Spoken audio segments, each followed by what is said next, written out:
Hi, my name's Adrian Angel. I'm with Pro Property Management. I'm working in conjunction with SureVestor to make a video to make you a more informed investor.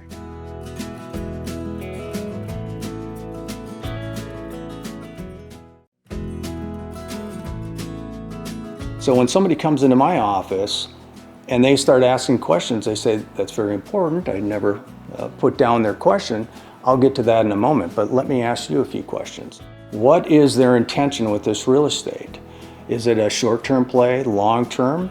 And if it's short-term, well, why is it a short-term? Is it the risks? Is it the fears that you have in the real estate? They're afraid of it.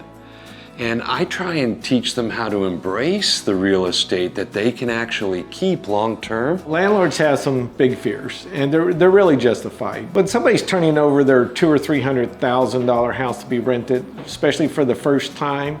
Their number one fear is malicious damage. Somebody getting in there and just tearing their house up. They've heard all these horrible landlord-tenant stories.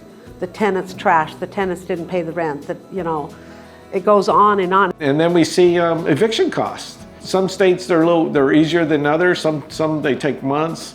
Sometimes a tenant will even ask for a jury trial because they're buying time. And when they do that, though, the eviction costs escalate. For individual owners that own 1 or 2 properties, they don't have the ability of 8 or 9 other properties that are going to pay the bills while they have no money. The next one, which is really justified, is loss of rent. They can't hardly afford not to have money coming in to cover their mortgage payment. An empty house does no one any good except for the cleaners. They're the only ones making money at that point. If you have turnover happening every single year, that's going to make that investment not as valuable for them. When the owners have these problems when they actually happen, and if they have our product, now they could get the loss of rent plus the malicious damage plus the eviction costs. Whether they're accidental landlords or the traditional investor type of landlord, they all want that peace of mind. They want their property protected, they want it problem-free, and they want to be hopefully generating a profit.